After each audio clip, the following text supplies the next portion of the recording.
It is 2:47 in the morning on the 54th floor, and something is dying. Not bodies, but money. I hold a $5,000 whiskey, but tonight it tastes like ashes. After 72 hours with no sleep, I find one simple hole. It is not a bug. It is a grave. My name is Julian Doe. They call me the Quant. My job is to make bad loans look shiny. The boss, Marcus Sterling, lets the company borrow at 35-1. If our assets drop 3%, we vanish. But the screen shows 12%. Marcus storms in with Sarah, the risk chief. He asks why I wake him at 2 in the morning. I say, it is broken. Liquidity is 0. With our leverage, we were bankrupt hours ago. I tell them the real loss is $18 billion. We only have 10. We are -8. Sarah says the last report showed profit. I shout, it was paper profit, not market reality. Marcus says the firm is not dead until the world knows it is dead. It is only dead when everyone knows. He says we have exactly 13 minutes before pre-market block trades begin in Asia. Marcus orders us to sell all toxic assets, fast, to our own customers. I say it is fraud, like selling a burning house to blind people. Marcus shouts, it is survival. He threatens loss of jobs and our lives of comfort. Marcus shows me my mother's hospital file and says he paid to keep her place for a liver transplant. He threatens to pull the money back and to frame me unless I press the button. My finger hovers over execute order, and the ticking sounds like nails in a coffin. The desk phone rings at 3 a.m. My friend Ben from Lehman says, Lehman just filed bankruptcy. Ben warns me that Marcus did a debt swap with Lehman. If Lehman falls, our loss is not $8 billion. It is 40. I say, 13 minutes, but not to sell. I aim to send everything to the press and regulators.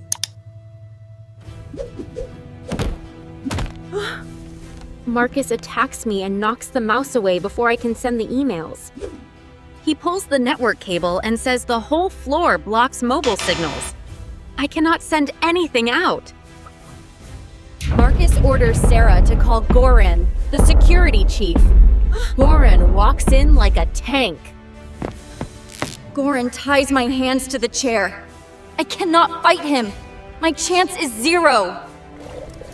Marcus demands my RSA token password and a retina scan to trigger a massive short sell.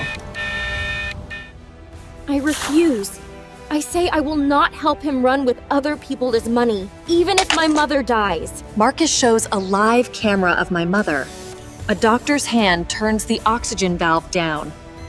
He says, 3 minutes, the brain dies. Stop! I will do it! Hey, free my hands, but keep the gun close. I type nonsense to buy time. I tell Sarah to check her Cayman account. I warn her Marcus will leave her with nothing. Sarah checks and finds her money is 0. She attacks, and Marcus hits her down. I throw the whiskey into the server cabinet and grab Marcus's lighter. Fire erupts. Alarms blare.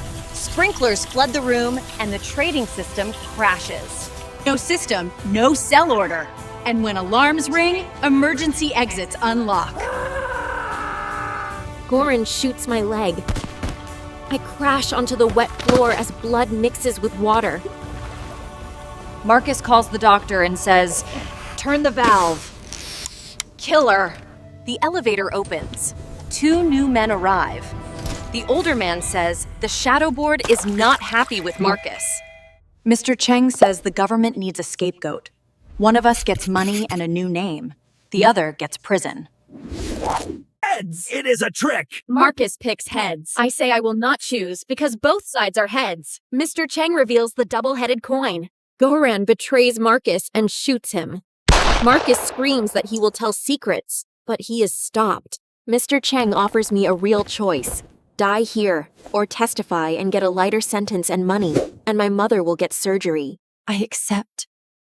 I feel my soul break, but I choose my mother's life. At 6 in the morning, police and FBI storm in. Marcus is arrested and becomes the face of greed on every front page. Lehman collapses. Markets around the world crash. Trillions vanish, and millions lose homes. When I am free, a limousine brings a car and a key to Singapore. My mother lives 8 more years and dies in peace, never knowing the price. I learned the rule. When the ship sinks, do not patch the hole. Make sure you are selling the lifeboats. In 2024, I sit in Singapore watching new bubbles grow. I call Mr. Chang and ask, what do we short this time? Mr. Chang arrives like a higher-level predator, calm in the fire and water. Marcus recognizes Mr. Chang and suddenly looks more afraid than he ever was of the crash. Mr. Chang Seng says the U.S. government needs a sacrifice, someone the public can blame. Very unfitting. The coin looks like chance, but it is built to control the result. Marcus realizes he never had a real choice, only a stage trick. Goran switches sides and shoots Marcus. Even loyalty is for sale. Mr. Chang says, I have 2 real paths, and both are priced. He proves my mother is safe now, and the donor liver is ready. I accept the deal, and I feel something inside me break. Morning arrives fast. Sirens climb the streets toward the tower. Marcus becomes the headline villain, blamed for fraud and violence. Marcus talks about a shadow board, but everyone thinks he is crazy. 3 years later, Marcus dies in prison, officially called a suicide. The global market loses trillions, and millions of people lose their homes. The press calls me a hero, but inside I feel empty and careful.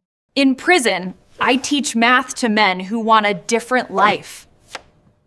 When I am released, a black limousine is waiting with an envelope for me. Inside is a bank card and a key to an apartment in Singapore. My mother gets the surgery as promised, with VIP care. She lives 8 more years and passes away peacefully, proud of the story she believes. I never tell her the truth, that her life was bought with my silence. Years later, I work as a top advisor, really a right hand for the Cheng family. I see new bubbles growing, and I recognize the same deadly numbers again.